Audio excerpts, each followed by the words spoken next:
Hello guys, আসসালামু আলাইকুম। কেমন আছেন সবাই? আশা করি সবাই ভালো আছেন। আপনাদের দোয়া ও ভালোবাসায় আমিও ভালো আছি। আজকে আমি আপনাদের সামনে নিয়ে আসলাম একটি ভিডিও। আপনাদের অনেকেরই মনে ইচ্ছা থাকে যে আমি মিডিয়াতে কাজ করব। অনেকে দেখা যাচ্ছে যে বাড়ি থেকে রাগ করে, মা বাবার সাথে রাগ করে ঢাকায় চলে এসেছে, অনেক বন্ধুর বাড়িতে এসেছে, থেকেছে মিডিয়াতে কাজ করার জন্য।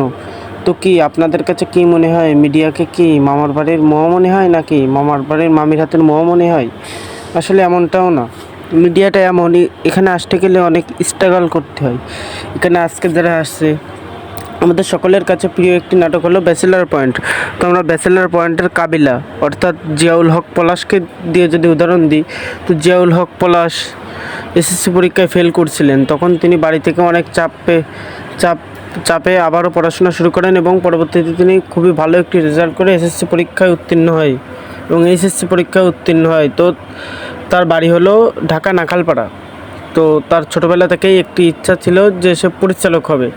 তো তারা মায়ের বান্ধবীর স্বামীর দ্বারা সে সহকারী পরিচালক হিসেবে নাট্যজগতে পদার্পণ করেন এবং পরবর্তীতে তিনি অমি ভাইয়ের সাহায্যে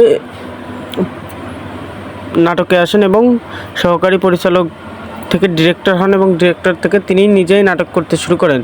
এবং একসময় দেখা যাচ্ছে ব্যাচেলার পয়েন্টের কাবিলা দ্বারা তিনি এবং আরও ব্যাচেলার পয়েন্টের কাবিলা এবং পারভেজ, এই দুই নামে তিনি পরিচিত হয়ে ওঠেন।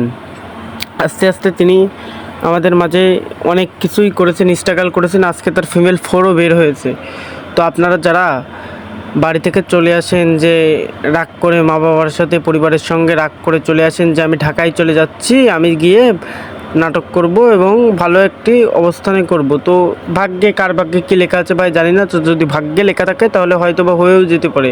তবে আমি মনে করি যে যদি আসতে হয় তো অনেক স্ট্রাগল করতে হবে। অনেক স্ট্রাগল করার পরে আপনি আপনার পজিশনে দাঁড়াতে পারবেন। এখন অনেকেই আছে এফডিসির সামনে, এফডিসি মোড়ে, বিভিন্ন জায়গায় অনেক দিন চাদর পেটে রাত দিন বসে থাকে যে এফডিসির ভিতরে ঢুকবে। তো এফডিসির ভিতরেও আপনি যদি সাপোজ এফডিসির ভিতরেও ঢুকতে যান, তো আপনাকে দারোয়ানকে 500 থেকে 1000 টাকা ঘুষ দিতে হবে।